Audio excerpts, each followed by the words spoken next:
Šta Novak može da nauči iz jučerašnjeg poraza? Analiza svega viđenog u Monte Carlu, cilj ostaje isti, ovo mora prvo da uradi. Specijalni izveštač iz Monte Carla, Vuk Brajović. Novak je u Monte Carlu došao do svog drugog polufinala u samo 3 turnira koje je optirao da odigra u dosadašnjem delu turneje, što je kod brojnih teniskih stručnjaka izazvalo oprečne komentare. Iako je razočarenje i dalje prisutno načinom na koji je Novak otvorio meč, a naročito kako ga je zatvorio, dedukcija iz toga i svega ostalog viđenog u Kneževini je dosta jasna. I dalje prvom teniseru sveta su potrebni mečevi i pravo takmičarsko iskustvo da bi se zadržao na toj poziciji narednih nedelja i još važnije bi podigao formu i fizičku pripremu, a samim time i mentalnu stabilnost i samopouzdanje pred Roland Garros, Wimbledon i Olimpijske igre u Parizu i karijerne imperative koje ti turniri nose.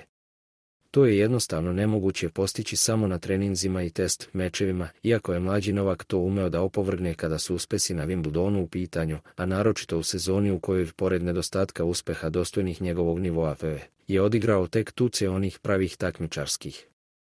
Naravno, Novak bi iz ovog iskustva mogao da pronađe dodatnu motivaciju da pojača treninge, naročito u domenu kondicije, kako bi izbegao fizičke krize prilagođavanja na tempo meča. Iako je ovdje kasnije uspevao da ih probije u mečevima sa Musetijem, De Minorom i Rudom, nestabilnost i rezultatski zaostatak sve češće dolaze na naplatu pri kraju mečeva u kojima se one dešavaju. I kod skoro 37-godišnjeg Novaka su iz meča u meč sve teže da se sa njima izbori na već viđen način. Više puta tokom karijere je Novak isticao da je u neizvesnim završecima mečeva imao dosta sreće, odnosno šampionsku auru i statistiku, koja bi doprinela da se prelomni trenuci reše u njegovu korist. Ali kada Ruud kaže da je znao da ima šansu da dobije Novaka kada je video da je mogao da izgubi od Nardija, onda to odlično sublimira promene u odnosima i takvim situacijama.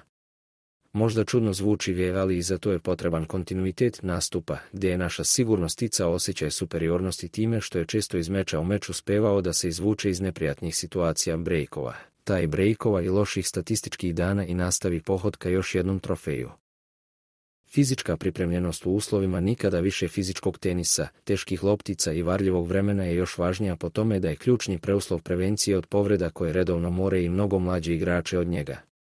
Ono što je jasno je da Novak i dalje može da pobeđuje najbolje igrače svijeta, osvaja trofeje i turnire i svoj dominantni teniski legat učini još impresivnijim. Ono što treba potvrditi u narednim nedeljama su volja za treningom, nalik na vremena najvećih uspeha i izazova, testiranje i podizanje forme i takmičarskog osjećaja na najjačim turnirima, kompaktnost stručnog tima sa Nenadom Zimonjićem i vera u sebe i svoje jasne motive.